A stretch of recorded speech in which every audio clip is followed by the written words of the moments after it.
Hey, welcome to an episode of Retro Nostalgia Podcast. Me, Chad, and me, Christina. And you can see over there we have 3 new guests. You guys introduce yourselves. Hey, I'm Steve. And I'm Kelly. I'm Eric. And we are Gen X Unfiltered, another podcast out of we're up here in the Great White North of Canada. That's right. Mm-hmm. Toronto area, yeah, the GTA. Yep. And in case our viewers just missed it, we did a collab with Gen X Unfiltered, talking about our first jobs, and I thought it was a good pairing, because like we mostly do movie and music reviews on this show, and you guys kind of talk about general topics and things like that. But what better pairing could there be than like your first jobs and then the movie Clerks, which I just got my Clerks T-shirt in the mail today. Very nice. Love it. You can see I have this the Clerks trilogy box set behind me. I got that on eBay for like $75 like a year ago. I still haven't opened it yet. Probably should. Yeah, you're like a Clerks stan. Huge fan. Yeah. I saw Clerks in the theaters probably at least twice, maybe even 3 or 4 times. Did you ever have like second run movie theaters where you lived? Like it was only like $1 maybe to go to the movies? Oh, yeah. Yeah. We actually still have one. I think there's still one here, that does that. That sort of plays at the second tier, retro classics. Some of yeah, kind of when the new releases come out, like they get it like 6, maybe 8 months later.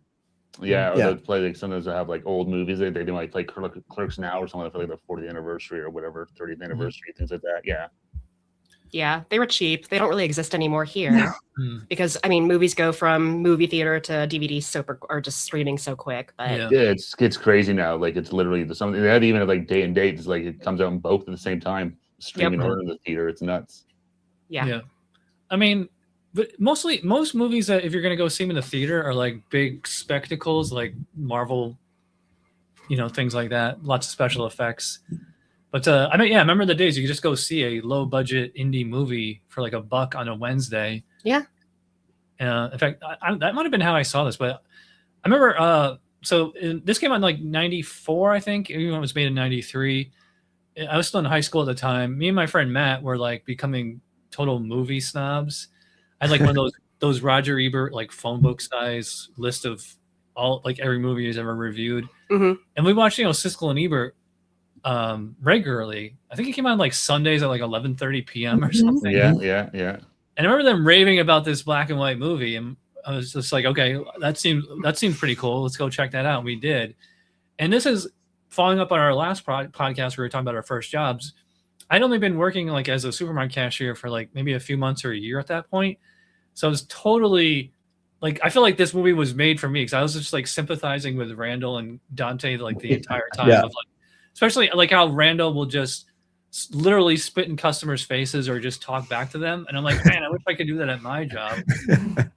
So I could definitely sympathize with them. So let's go around the room and like your first, if you remember like the first time you saw this, first impressions. Yeah, we rented this from Blockbuster, my mom and I. And I remember, it had all these, it had these glowing reviews on it. Funniest comedy ever, says Siskel and Ebert or something like that. So we rented it and there was just too many sex jokes in there and it was awkward. I was like 15. So we turned it off. Yeah, so I didn't actually see this properly until I was an adult. Well, you guys. I'm trying to remember the first time. I did not see it in the theater. I think I saw Mallrats first and loved it, and then went back and saw Clerks, and that's when I kind of then really got into Kevin Smith, and then as the new ones came out, the only one I remember seeing in the movies was Chasing Amy. I saw them in theaters too. Yeah, but no, Clerks definitely would have been like a rental from Blockbuster or whatever. Yeah. So I first saw it yesterday. I'd never seen it before. I'd heard of it. I obviously know Kevin Smith. I've seen some of his movies. But yesterday was the first time I watched it. I mean, I am admittedly not a movie nerd. I like movies, but I'm not like, I don't know. If that makes sense. Like, I'm not like, you're just gonna watch. Yeah. I like rom-coms. Okay. So that was my first time watching it. It was interesting. Yeah. Oh my God. I watched it. It must have been like around 2000, I think, when I was in college, going back to our previous podcast, when I worked at Rogers Video. which was a video rental store like Blockbuster, we got to take home free movies to watch, right? So I had seen Mallrats like that, Chasing Amy, but I never saw Kevin Smith's first movie, Clerks. So I picked that up, took it home, and watched it then. So that was 2000, 2001, I think, around then. Did you identify with Randall? Like, were any of Randall's antics familiar to you at all? Like the stuff that he got away with? His frustrations for sure. Like the whole movie, he's like, I'm not even supposed to be here today. Yeah, that's his whole thing, right? So I could definitely identify with that. Like people calling in sick, and it's like, okay, I'll go in and like cover. And of course, whenever you do that, it's like the worst day of your life. Yeah, yeah. So I definitely identified with that. But you didn't like close down the store and play hockey. I did close down the store. I didn't play hockey on the roof. No one, thankfully, no one died in the bathroom. Okay. So what about customers coming in asking if you had seen a movie or which one's the better movie or any of that stuff? Actually, a little bit of that, I guess. Yeah, maybe once in a while, like that's for like a recommendation and stuff. I didn't like yell at anybody though. Oh. I give them an honest answer instead. Yeah. I actually needed my job. Yeah. This was one of the first movies I actually purchased to have. Like back then, you didn't really buy movies that much, except maybe like Star Wars or something like that was like an all-time favorite. Because if you wanted to watch a movie, you just go rent it for a couple of bucks, you know. And then right. But I remember when this came out on video, I was like, I had to buy it. Like I had to have it. And I remember bringing it to like somebody's friend's house, or if I had a girl over. This is definitely a guy's movie. Every girl I ever showed this to just like didn't get it, or they're like, it's just like, it's so much testicular humor, like a lot of, like you said, like a lot of sex jokes, and it's very vulgar in general. Yeah. Not too many female characters. That is, I actually wrote this in my notes. I said like it seemed like every female character in this, well, there's two main female characters, is like his girlfriend Veronica. Yeah, I wrote her down. Yeah, Veronica and Caitlin. Yeah. And they both kind of like, at one point, each of them kind of, there's jokes at like how slutty they are, or that how slutty they can be. Even though like it kind of goes both ways, because Dante said like he had sex with 12 girls, but Veronica did 37 guys orally. Yes. And he was number 37, so But I mean, I think that was just very 90s, right? Like all sitcoms and movies back then, like it was kind of, that was just the thing, right? Like that was sort of the general. And it's interesting watching it for the first time like yesterday. Obviously I grew up with that kind of humor, so it wasn't so shocking, but I can't imagine like kids or young adults nowadays watching it. They'd probably be like, oh no, I think what? Oh yeah. Yeah. I think some people get triggered by like the Jay and Silent Bob characters and all that stuff, like especially what Jay says, right? Oh, when he's calling, he calls out to Dante. Yeah, exactly. There's a lot of words that wouldn't fly today. No, exactly. It's very politically incorrect, but it was, I think that was just the 90s, was like everything 90s was like so edgy and extreme. It was just like how much could you up the ante? Because like I remember this movie originally was rated like NC-17. Just off the language alone, like there's no real nudity or or anything in it. It's just people talking for the most part. It's the dialogue. It's the crude jokes mainly. Yeah. Because I remember for 94, it was pretty far out there. I mean, like you said, no nudity, but just the dialogue itself was very suggestive. Yeah, and this came out, I can't remember if it came out before or after Pulp Fiction, but they were very close together. And that's like, I think Pulp Fiction, and maybe you go back to like Reservoir Dogs, is like when like talking about pop culture in movies, but with this adjacent, like very vulgar, either dialogue or like story. Like Reservoir Dogs is very violent. Pulp Fiction is very violent. And that's it.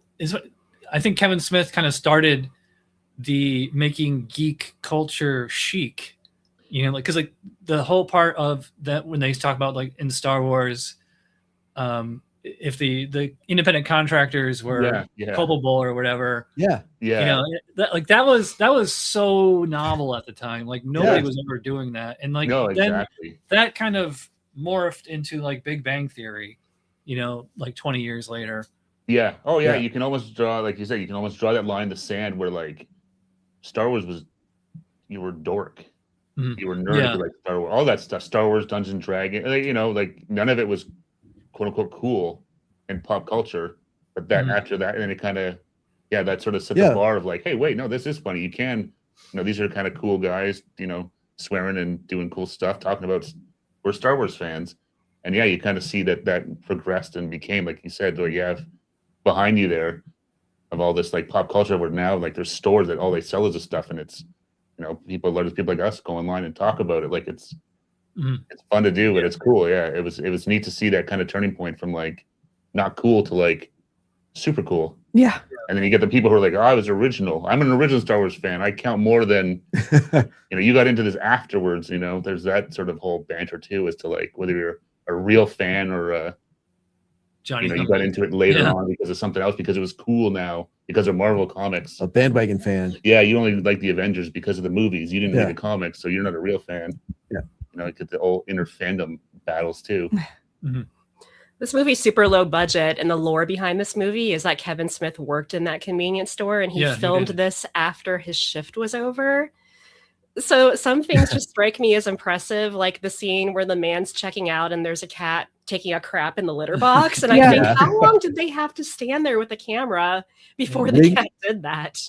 Yeah, I know. And just even just the fact that they like to do that, like it was just a very random, like all of the cats there just like the shit. Did they just like keep like feeding the cat until they had to go to the bathroom? Like how did it work? When we were watching this, I was Wikipediaing sort of the backstory to it, because I was like, well, why is this black and white? I don't understand. And is there a reason why it's black and white? And I'm sure you guys all know because you guys are big fans, but apparently it was because it was cheaper and also because they had to film at night, so it was easier than worrying about the lighting and color correcting. And that's why the whole thing with the gate being jammed shut was because it was closed. So they played that into the whole. I didn't know it was actually like a part of the movie because it was actually closed at the time. Yeah, it was all filmed when it was closed. So, and a lot of the people in it were like, I don't know if they were friends or acquaintances or whatever, but that was the whole thing. So they didn't want to worry about lighting because they were shooting at nighttime, but it was supposed to be daytime. Which is a really hard thing, you know, especially on a shoestring budget. Like, and then it cost money to change it to color, or I don't know, to do color. So. Color film is more expensive. Yeah. So I don't know. I was just like,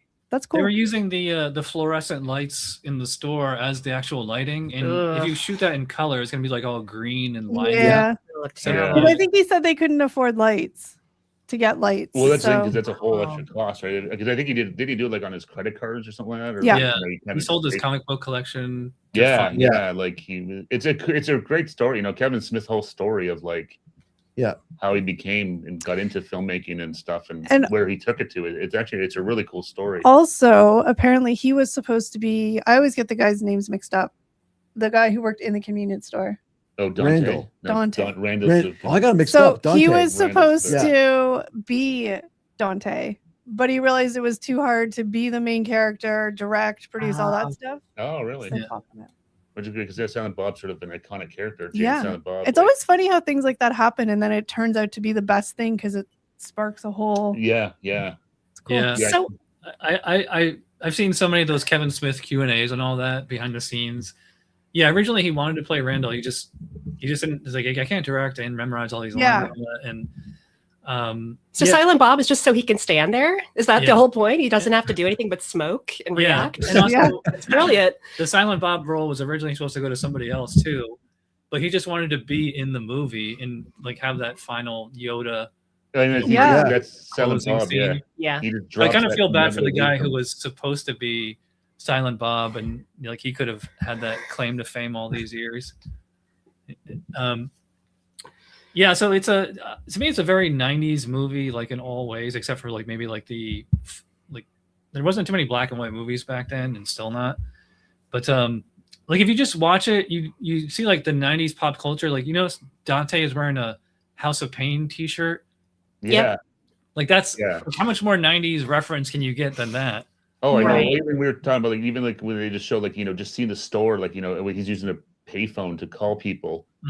you know, or Yeah. even some of the food in the background, like we're just like, oh, it just kind of like Teddy Grahams, and like all the stuff on the shelf, right? I don't know like if YooHoo's still a thing or not, but like YooHoo, even the Gatorade, the old glass bottle, Oh yeah, glass like Gatorade. all of it just speaks to that time of it's like it's just everything. It's just total 90s. Well, I remember seeing even the rollerblades they're wearing and stuff like that. The sign for the cost of, I think it was cigarettes, but it was like $1.50 a pack of cigarettes or something. Yeah, like I wrote that in my notes. I was like, look how cheap cigarettes are. I think I wrote that down too. I was like, how much did I pay back in those days? Right. Well, even the fact, like, I don't know what it's like in the States, but here all the cigarettes are hidden now. You can't even see them.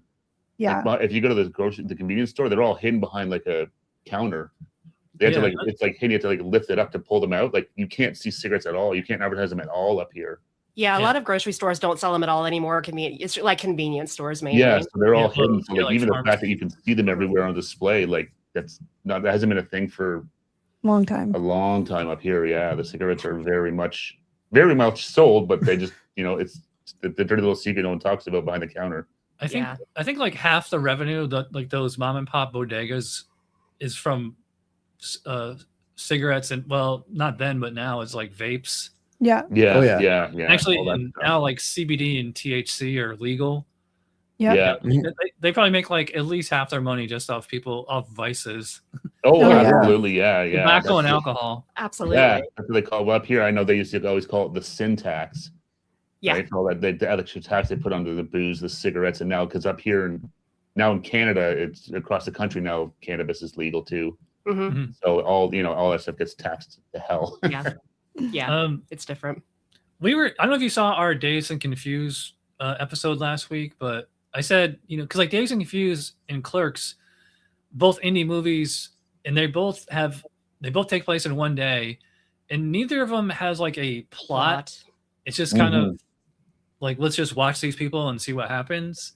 Yeah. And I remember do you remember seeing it as a kid, or maybe the first time you saw it and just like kind of being confused by that? Like, so I remember I would show my friends this, and like the movie would just end, and they're like, "That's it? Like what? Like there was no plot." Like I remember exactly like halfway through, and they'd be like, "When is something going to happen?"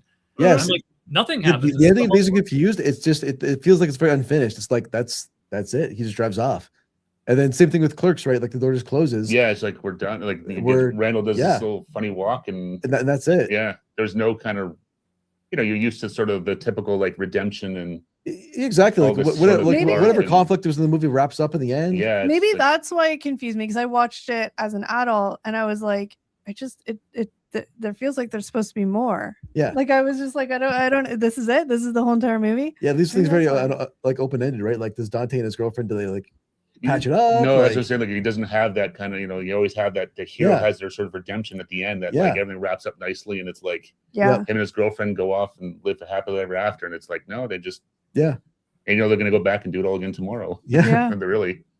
I think this came out at a good time because reality TV was becoming a big thing. I watched every season of Real World from like season 1 on. So I was just kind of used to people just sitting around doing mundane things for entertainment. So Clerks kind of reminded me of Real World. Yeah, you're right. It does. It has like a realistic. That's the thing. It's like real life. It's just two guys working. Like I love that stuff. So you think I think honestly, I really had no idea what Clerks was about. Like I did, but I'd never seen any clips of it. So I think I went in really like at first I was like, why is this black and white? This is so confusing. But if I watched it again, I feel like I would get it more. Does that make sense? Well, and it's a good movie. I love the movie, but especially if you haven't seen the first time because there's so much dialogue. Yeah. And there's so many little references within what they're saying to stuff either within the series or like stories they talked about early on in the movie, they come back into play in dialogue later on. Yeah, and even just stuff they're riffing on, like they're talking about like pop culture stuff that you got to kind of listen to it. It's easy to sort of miss stuff. Like there's a lot of stuff being said there that's I've seen it for the first time. It's even though probably I'm sure the first time I watched it, or maybe any of us, it's you kind of you watch it again, you realize, oh wait, they said that, I missed that, I didn't hear that, or it was there's a lot there.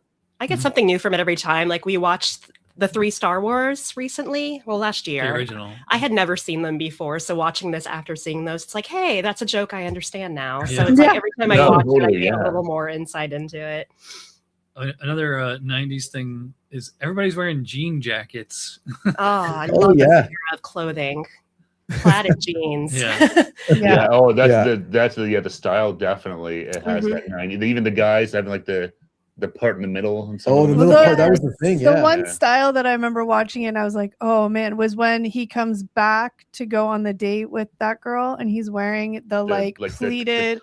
He's wearing the pleated khaki pants, or like the baggy khaki pants, and then the like knitted dad sweater. The Cosby sweater. Yeah. And I was like, that is so 1994. Yeah. Oh yeah. No, it definitely just looks 90s. And even her outfit, she had the little like tie she was wearing. Well, she came out, I was like, hey, it's Paula Poundstone. Wearing like the business tie. With the suspenders or something. Yeah, with polka dots on the tie. It just very much speaks to like 90s style. Even the other girl, wasn't she wearing like a kind of like a blazer jacket or something? Well, and the best part is I like shoulder pads or something. The best part is the best part is presumably like there was no budget for this, so the people were just wearing their clothes. Yeah. Right. Like what they probably had in a closet somewhere they borrowed from a friend. Oh yeah. Well, even they had the one Walt whatever playing like 4 different characters, right? Like the guidance counselor, and then he's the angry. Oh my god, he's the guidance counselor with the eggs, right? Yeah, and he plays a couple other ones too. There. What's his name? That actor? Oh, Walt Flanagan. Walt Flanagan, right? That was it, right? Because I remember seeing him in a lot of Kevin Smith like 4 movies. different times. Yeah, he's on. He runs Kevin Smith's comic book store in New Jersey, which I've been to. Oh, cool! I've been to this. I've been to this convenience store, probably 2 or 3. It's been probably 20 years since the last time I was there, but. Oh, that's really cool. Yeah, I mean, it's probably like the world's most famous convenience store, and it's like, it's just like driving down, like it's this weird residential / suburban area, but it's like a busy road. It's like the only thing I can compare it to, like Christina, like Uppsala Grocery. Yeah, like it's like a road like that, but it's like this busy road in the middle of the suburbs, and they don't capitalize on the fact that it's the Clerks convenience store. I think they would be selling memorabilia or something. They probably have like souvenirs and stuff there now. Yeah, but like, I'd want to buy something. All that stuff is at Jay and Silent Bob's Secret Stash, which is a really nice comic book store. It's crazy how much he looking at Clerks to where it is now with like I said, I think I saw on YouTube. I had no idea, but there's a View Askew cruise. Oh, really? Kevin Smith universe. I'm like, it's crazy what he's turned Clerks into, and then Jay and Silent Bob and everything. Like it's he created this whole View Askew universe, which like all the characters, and this was something that I loved as a comic book loving teenager at the time. Is that like Jay and Silent Bob would be in Mallrats and Chase and Amy, and like they would reference things that happened in the other movies, and like the only way you would get it is if you had seen them. Yeah, like Chase and Amy, where Ben Affleck and Joey Lauren, like they first start talking, she's like, "My best friend fucked a dead guy." She's like, "Oh my god, you know that girl?" And it's like, if that was your first Kevin Smith movie, you know, you might not get the reference, and maybe you don't need to get it, but. And that's like Kevin Smith he was doing that way before like the MCU came out. Like a whole universe, right? Well, because even that's what made me think of that watching Clerks when the jock guy in there, Rick Darris, comes in. I'm like, I know they reference him in other movies. I just couldn't remember where it was, but I'm like, you recognize the names from this world that he created. And did you? I don't know if you remember in Chase and Amy when they're at the hockey game and Holden confronts her. If you notice that who's sitting right next to him is Rick Darris, which you might not recognize him because he has a goatee at the time, or maybe it might not be Rick Darris, but it's the actor. And like I didn't notice that until I had the DVD and I'm listening to the commentary and Kevin pointed out, I'm like, oh yeah, that's Rick Darris sitting right next to him. I actually had that in my notes. Is I mean, I don't know how it was where you grew up, but every dude in the suburbs has that one friend who's just like the total ladies man. My best friend Chris was that guy, so I don't know, there's a lot of art, like not stereotype, but I mean I guess you can call them like this is like the most stereotypical white people in the suburbs movie that's not like a Hollywood cliche like Clueless or some kind of sitcom, you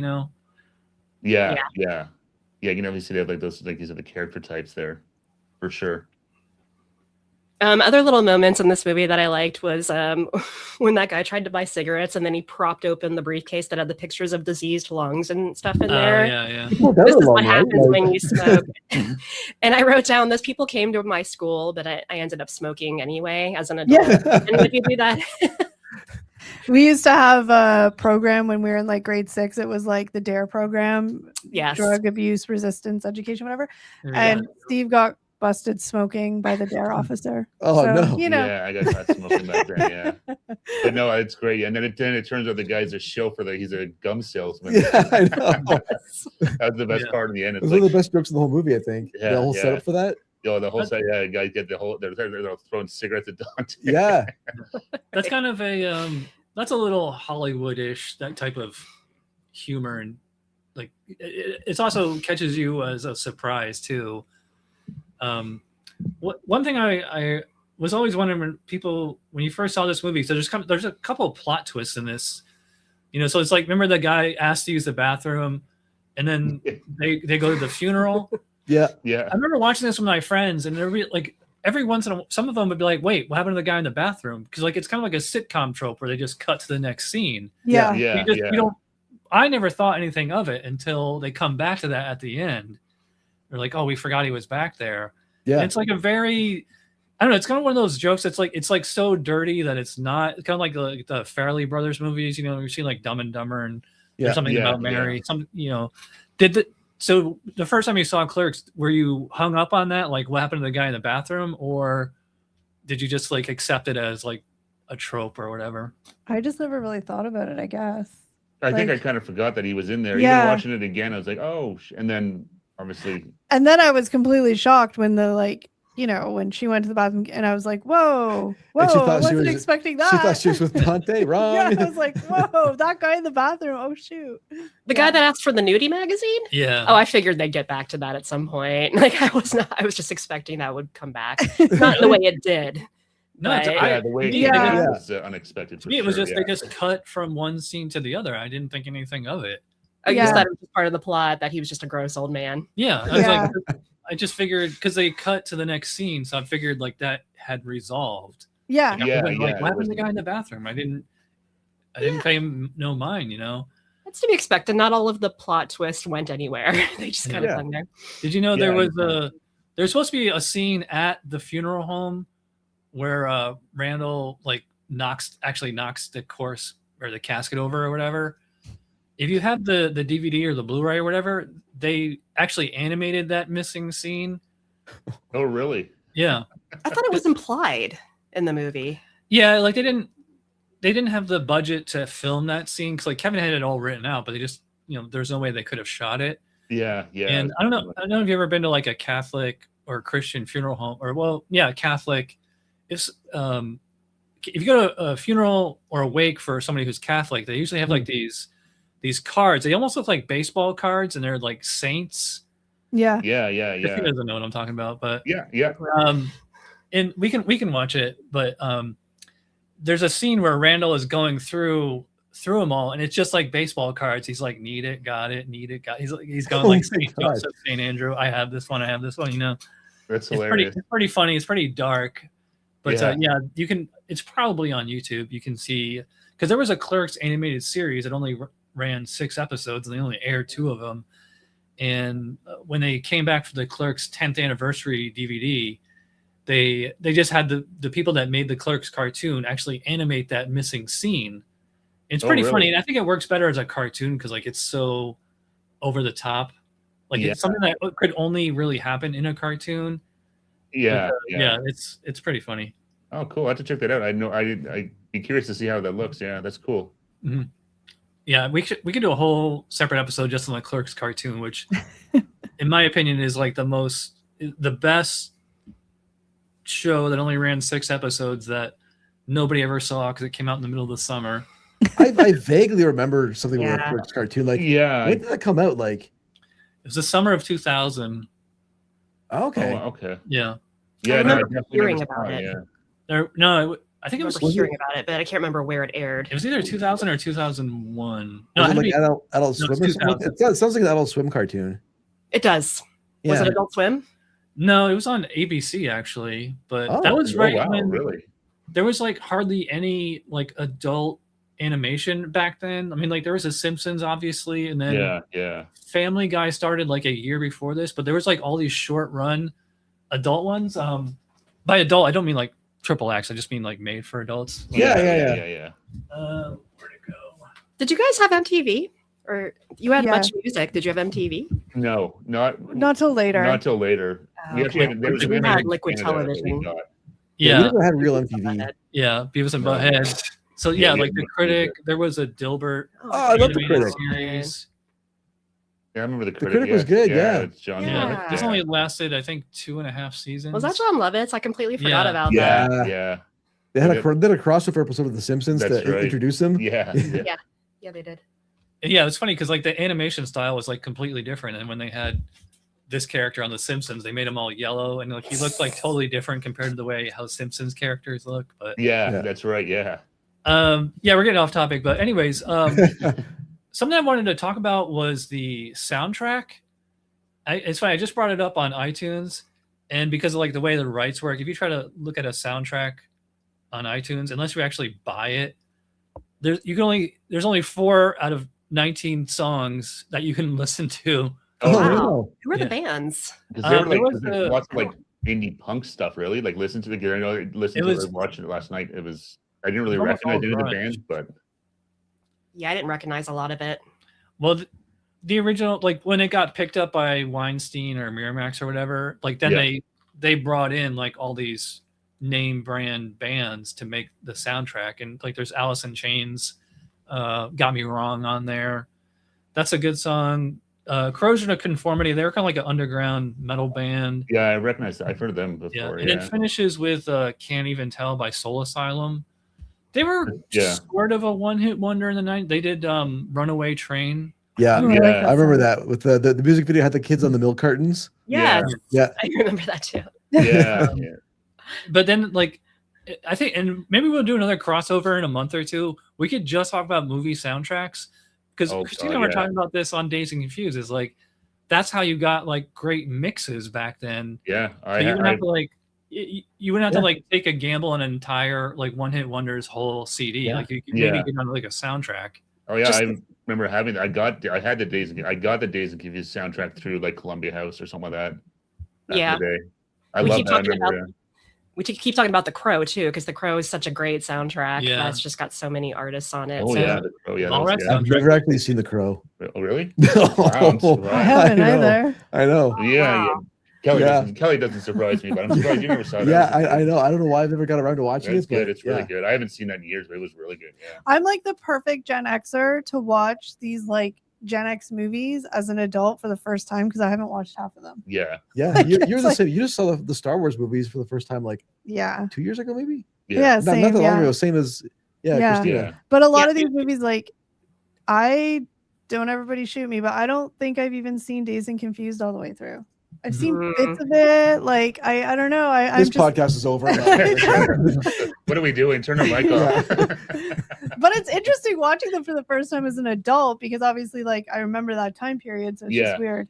It's always funny too, because even like I said, watching Clerks, I have seen it multiple times, but it's been like at least 10 years sort of more that I've seen it, but it still holds up. That was the best thing about watching it again. It's like, okay, good. I still laughed and enjoyed it. It wasn't kind of like this was funny, but not Yeah. I was like, okay, good. It still holds up. Yeah, it does. I mean, it has a lot of what would be considered irreverent humor today, but like I always love irreverent humor because it's irreverent. Like if it's pissing somebody off, then I want to. It's nothing really like offends me as far as stuff like that. Yeah. I mean, it's one of those things. Watching it again, I think we're all kind of the same thing. Like none of us take any of this stuff too. That's just the way people talk. Like, I mean, whether people like it or not, that's just the way people talked in the back 90s. then. Yeah. I mean, they just did. Like the stuff we used to call our friends and stuff. Like, I mean, now, like, you just can't do that. Like, things progress. But to me, hearing it, it's just like, oh yeah, that's totally. No, it's not like, oh my God, how could they say that? They hate this person. They hate these people. It's like, no. It's just Just Yeah, it's Just kinda Volvo. got Yeah. back then. Yeah. Yeah, if you write off every movie where that's happening, you're not going to be seeing a lot of movies from the 80s No, or you might as 90s. well Yeah, just, yeah. yeah, basically anything pre like 2010, just skip it. Like, Exactly. really, like Yeah, Do you have any more notes? I have or- no more notes. Okay. I did say it's kind of funny that Veronica and Caitlin are almost like hornier than all the dudes in this movie. Yeah. yeah, that was kind of surprising actually. Now that you mentioned it, but like her coming back home to Dante from and ready to like jump his bones after not seeing him for a month. Yeah, after Yeah. one conversation in the back room. Yeah, and so even the whole it's like, oh, these girls are maybe it's something in the water up in New Jersey or something. Yeah, you're right though. They were very even though when she was like, I'm gonna go and like show you, I'm gonna 37 is nothing. I'm gonna do 150 of them. Like, Oh yeah. Yeah, it wasn't really until Chase and Amy where Kevin could like really write a female character, because like in Mallrats, the girls they're kind of like how sitcom characters are. They're Yeah. not like super well, maybe like Brandy in Mallrats, but I mean, the female characters in this movie aren't very fleshed out. They're kind of Yeah. more No, They're like one dimensional. Like, Yeah. Yeah. It's like you've got the one girl that's like, you need to go to Dante. You got more to you. You got to go back to school, and that's kind of all she really does. And then the other one's like, I'm gonna leave my boyfriend. I'm not, Yeah. I love you. Let's go and try this and give it a second chance. Yeah. They're kind of just there as characters, but not really. They're all there just to kind of make Dante happy in one way or another. Yeah, Yeah. it's more for Dante to try and more for figure Dante's it out. benefit, Like it's yeah. just kind of That's Mhm. right. Yeah. play like a key Yeah. role of anything. It's just kind of he's in Well, it, I just mean- what he wants to do. Veronica is a little fleshed out because like she seems to like genuinely love and care for him. Like she brings him lasagna. Like that's how Silent Bob's speech at the end. Like not all of them bring you lasagna. Yeah. Yeah, exactly. And Dante's like, Yeah. oh my god, I love her. I didn't realize it. Right. Yeah, he didn't realize, and it's like I think like a lot of just guys specifically, but yeah, you don't realize how good you've got it until it's gone, right? And that's sort of Yeah. like sort of Bob was saying. Sometimes we're dumb. Yeah, not many, that Sometimes. yeah. Oh, jeez. But yeah, no, that bringing lasagna, that means a lot, and Mhm. it's easy to overlook sometimes, but those little things mean a hell of a lot. hmm So that's why I always like the Silent Bob. He always has a little nugget, like he said, he's like the Yoda. Does he only ever say one line in each movie? One or two, like. But he only has one little part where He talks very infrequently. Okay. Like, I'm trying to think, because I know in like. Well, and Chase and Amy has this huge diatribe at the end. Oh. That's that's sort of right. his thing, right? He doesn't say anything, but what he does say is very, It's, like, very deep, meaningful. But, but I Yes. know, like, I'm thinking like Jay and Silent Bob Strike Back. Like, I know he like loses his like the sign says "Critters of Hollywood." Yeah, He'll say something brilliant. yeah. And Yeah, then he'll he never talk stops very talking. infrequently. Yeah. Usually, And it's funny because in real life, Jay and Kevin are kind of the other way around. Like Jay is actually very quiet. Yeah. And Kevin is a total blabbermouth. Like you can't shut him up. That's oh yeah, well, he did like all the speaking tours Yeah. and stuff, right? Like, and even with Kevin Smith, where he would just sort of do something like this, like Yeah. riff for 2.5 hours on stage. Yeah. I met him a couple of times. Like I've been to his store when he was doing a signing. In 2005 or something, whenever Clerks 2 was coming out, they had like this little mini one-day film festival in New Jersey, like actually right around the corner from the store. Oh, cool. And I got to meet him there, and I saw Clerks 2 like as a sneak preview. And I mean, we could do separate episodes on 2 and 3, and Yeah. there only needed to be 1, 2, and 3 or so. Yeah. No, Usually that's yeah, what happens. it's sort I of, did not like to. Yeah, I didn't No, either. I think Like that 3 was- is god awful. Didn't even bother with that one. Well, all 3 of them are in that box. So But I will what rewatch.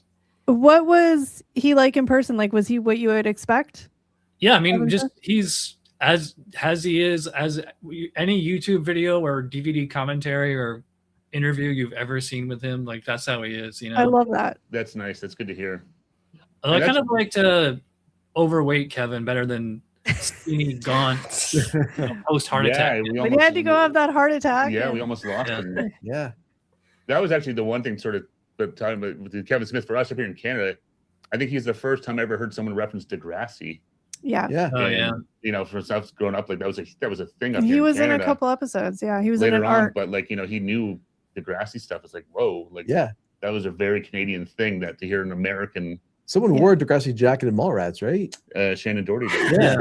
Yeah, but so it's, you know, for us growing up with all this, like it's a very cheesy Canadian show, to see that reference in like a Which Hollywood is very movie. niche. Oh my Which God. it's very niche, which he is I too. felt, so- I felt seeing him like he knows us. But I think I remember hearing him said when he worked in the convenience store, they would pick it up in like somewhere in like Boston, like whatever. He would see it in the early mornings, and that's how he saw him. Like, what is this show? Yeah. Like, I think it was on like PBS here, or didn't you say you saw it? No, it wasn't on TV here, but a lot of high schools or middle schools would play it because it had life lessons in it. So that's probably where he saw it, was in school. So a lot of American kids, especially Gen X, grew up with it. I think it was like on PBS, or it'd be like on syndication. It was like after school special. Here it was on. Yeah, here it was on. Well, I know a lot of the episodes didn't even air in the States because they were very like some of the topics super like, you know, and they were very real. So a lot of the episodes didn't even air in the States. Yeah. Oh, well. I don't know. That's what I heard. I have no idea. But we used to watch it in school. Like we used to have to take French in school, and we would watch the episodes in French. Yeah. And here it was on, like, it was on CBC, which is our Canadian broadcast. That's our national broadcast show. That was always, it was on CBC I don't know what day it was on. Monday nights. Oh, there we go. And they had the big 2-hour movie they did, Schools Out, at the very end. It was it was a whole thing up here. It was crazy. And then, like I said, they played a character arc in like The Next Generation. That's right. When it came back, they were in it. Yeah. They were filming a movie. I kind of feel something that Kevin Smith helped that. They did, yeah. On the thing. Yeah, there's a DVD you can buy of the episodes that Kevin directed, and I think Alanis Morissette is in them for like 5 minutes or something. Yeah. I used to have that, and there's somebody I've been communicating with on Facebook Marketplace for like months, trying to buy it off them. They live like way out in the middle of nowhere, and every once in a blue moon, I'll just end up out there and I'll message them, be like, "Hey, I'm around. Are you home?" And sure enough, they're not home, and like they're all the way out in Mount Dora. It's a long. It's just like, it's not that it's a long drive, it's just that it's in the middle of nowhere and there's really no reason to go there. Yeah. Well, they do have this awesome, huge flea market. I want to watch that though. You have to go like there's like 2 days out of the year where it's like the perfect temperature because it's outside.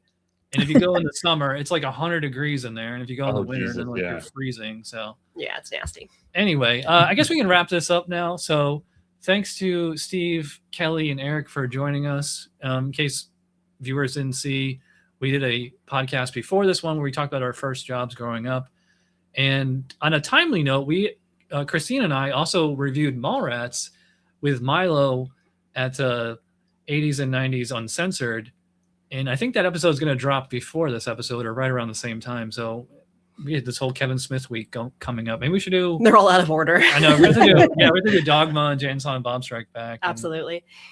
So thanks to guys for joining us. Yes, Gen X Unfiltered. Thank you. If you ever come down to Orlando, go to Disney, let us know. We'll definitely. Yeah. Absolutely. Definitely. 100%. Yep. Thanks for having us, guys. We appreciate it. All right. Thanks a lot. Bye. Bye, everybody. Bye, guys. Yep. Bye. Where's that end button?